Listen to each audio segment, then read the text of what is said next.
guys, what's up? Hey guys, what's up? Welcome back to my channel. Thank you guys so much for tuning in for another video.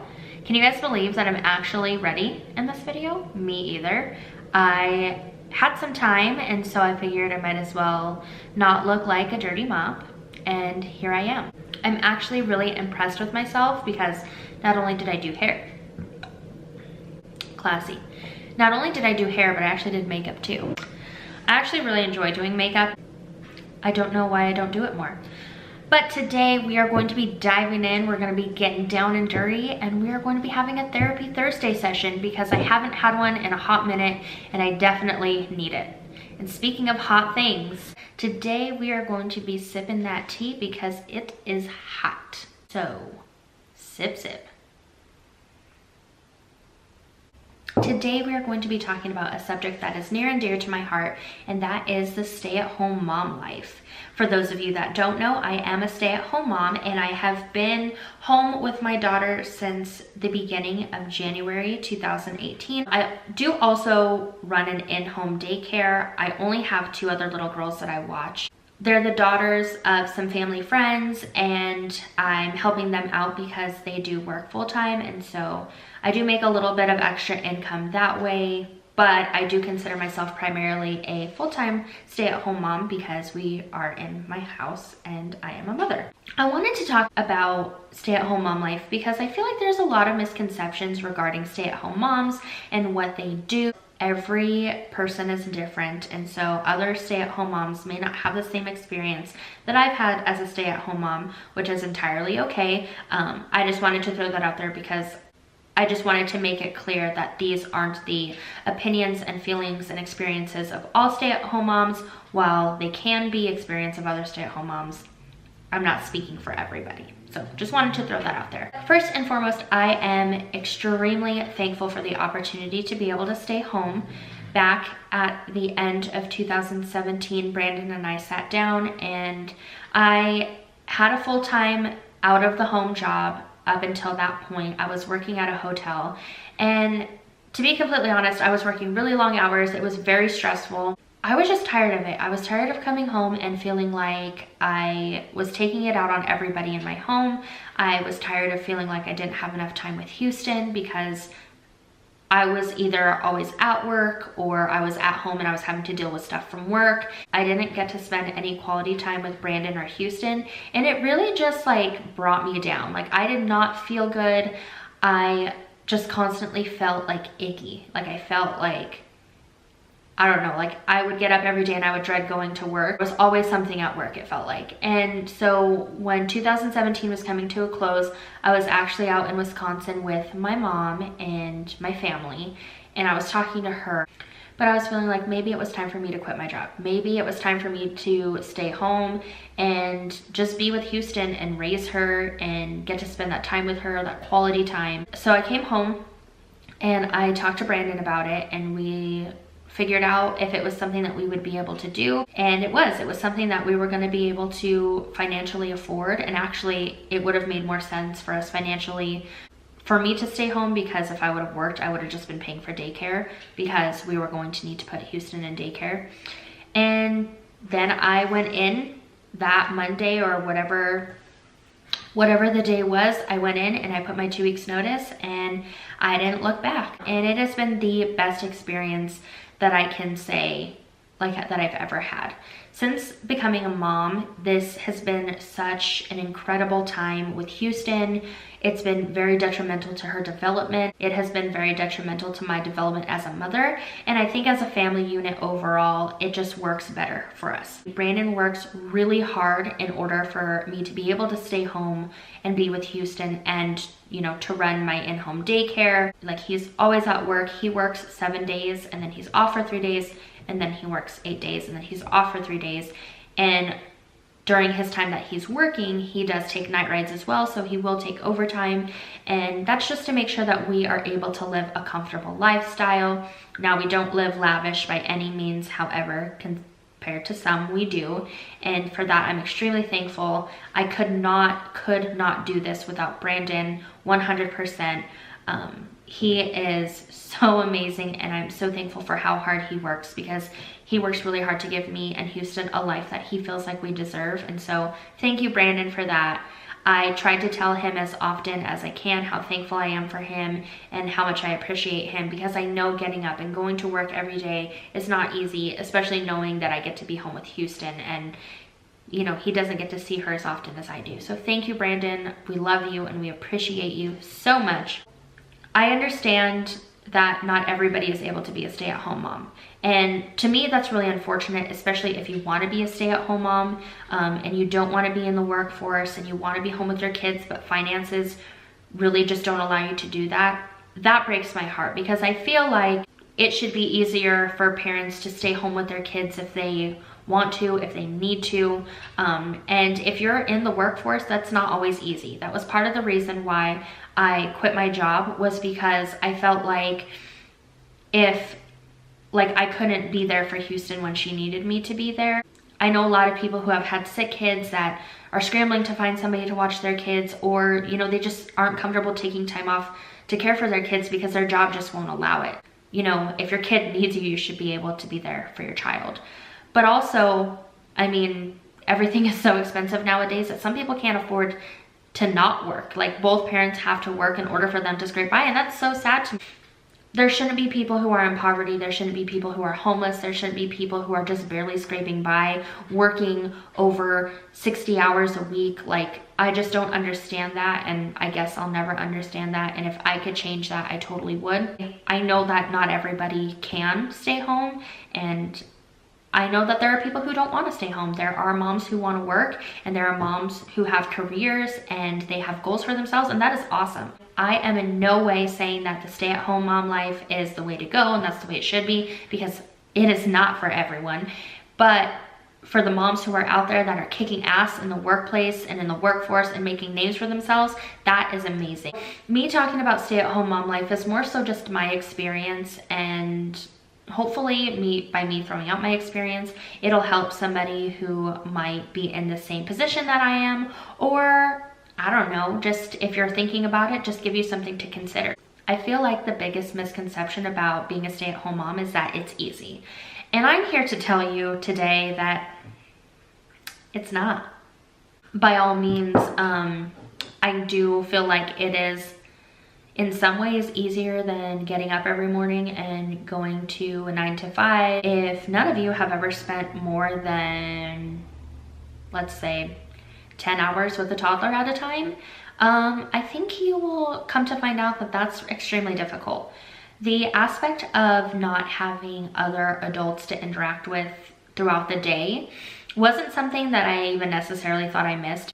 Especially when I was working at the hotel, I came in contact with a lot of adults that had the mindset of children, and so that was really frustrating. But having conversations with a 2-year-old all day is incredibly frustrating. I got pretty lucky. Both of my littles are extremely, extremely good. They do make my job easy. However, it gets difficult when I start to add Houston in the mix, ironically enough, because she's a very emotional child. She latches onto people's feelings, and she's just very empathetic. Well, what will happen is if one baby starts to cry, Houston will start to cry. And if Houston starts to cry, the other baby starts to cry, and vice versa. So then I'm stuck in a house with 3 crying children all day, 3 under 3, and you can't escape from it. You know, I can't just leave them to fend for themselves, because they're tiny humans that need to be taken care of, and they need supervision all day. And I love my job. I love what I do. I love being an in-home care provider, but I also love being a mother. However, there are just some days that they make me want to pull my hair out. Like, I'm going to be completely honest. Like, it is not all butterflies and rainbows and happiness. Some days there's screaming, there's pooping, there's uncooperation. There's so many more things that you throw into the mix that just make it extremely difficult. Every day I have to remind myself that this is an amazing opportunity to be able to stay home and not only make money and help provide for our family, but also to spend quality time with Houston. It's just some days are harder to remember that than others. As a result of not having adult interaction, sometimes I feel like I'm going legitimately crazy.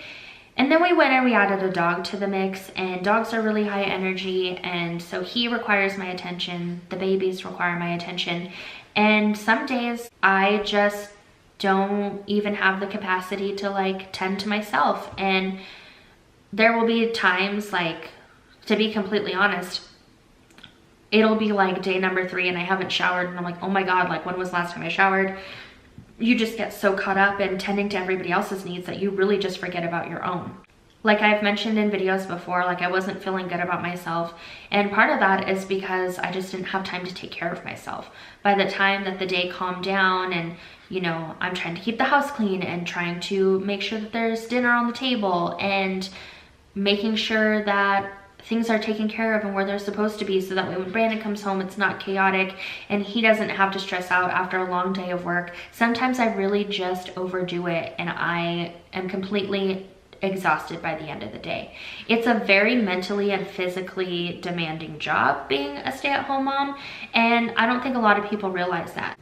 So just because you're at home and you're in the comfort of your own home and you wear sweatpants every day if you want to, that doesn't necessarily take away from any of the difficult aspects of being a stay-at-home mom, and it definitely shouldn't be looked at as if this is just one giant, like, fantasy party. I don't know, whatever, like it's something super easy, because it's really not. It can get really difficult.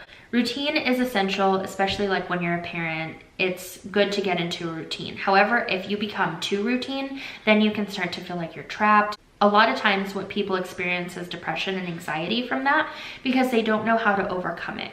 I feel like there have definitely been times where I felt like I was in, not particularly this house, but any home that we've lived in, like I was just stuck in the house. I was feeling anxious, I was feeling depressed, and then what would happen is, because I'd start to feel those things, I'd start neglecting like my household duties. I believe that everybody in the household should contribute something within the household to maintain a clean house, an organized house, a happy house. Like something should be contributed. We will rotate chores.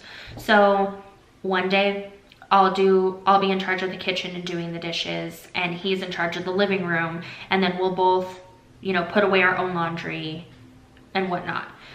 When he's working, however, I take care of a majority of the chores, because like I said, it sucks for him to have to come home, and nobody wants to come home after a long day of work and clean and cook and do all that. Some days after he gets home, he does cook because he wants to make a meal himself, or he has something in mind that he wants us to have for dinner, and so he'll make it. But most of the time I am the one that's cooking. I do try to meal prep, especially now that we're trying to eat healthier. With trying to meal prep and make sure that dinner's made by the time he gets home, and take care of the kids, and find time to do YouTube and film and edit, and also make sure the house is clean and the laundry is done, the tasks can start to pile up and it becomes overwhelming for me. Or if the list becomes too long, I shut down. Like I just completely shut down. And then what happens is, like I said, tasks start going undone, and I'm like, oh, that can wait till tomorrow. And then tomorrow is, like, you know, 4 months later, and I'm like, oh my God, like why haven't I done this?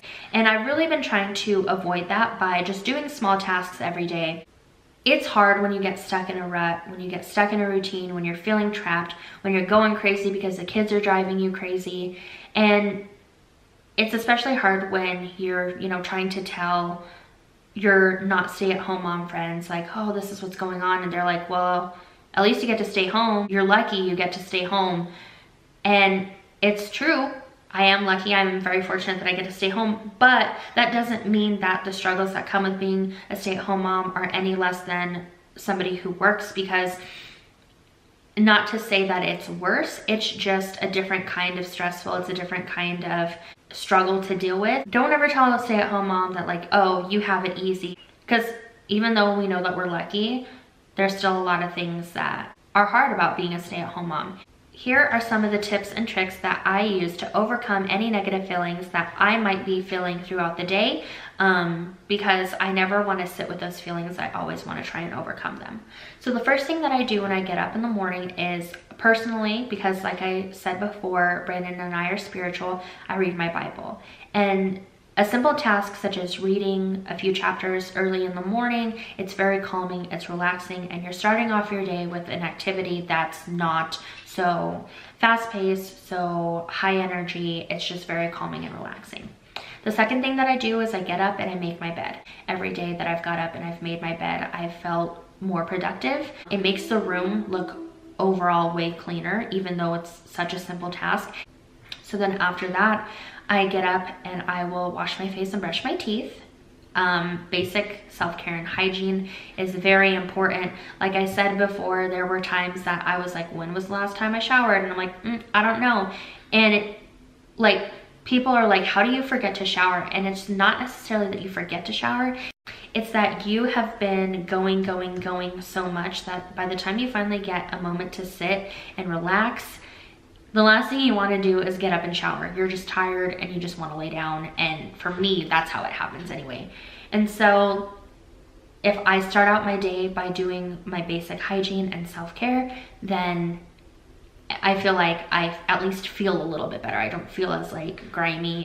And then throughout the day, I do have the kids on a pretty decent sleep schedule. So as far as their naps, I have them pretty down pat. So I know when the two littles are going to be taking naps, and then Houston usually takes a nap from about 12 to 4, somewhere in between that time frame every day. So I plan it out ahead of time.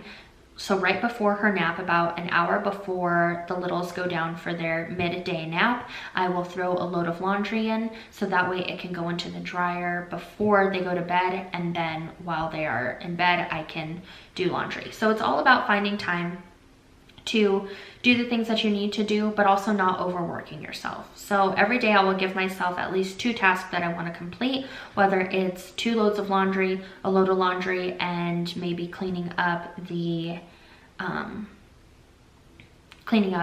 bathroom, or cleaning up Houston's room, or whatever the activity is. Giving myself and limiting myself to 2 or 3 activities a day. I also like to call them activities because when you say task or chore, it gives it more of like a negative connotation, but when you use the word activity, it actually makes it sound like a lot more fun, even though, I mean, laundry is never fun. And if you like doing laundry, well, then you are more than welcome to come over to my house and do my laundry, because laundry is not fun if you're normal.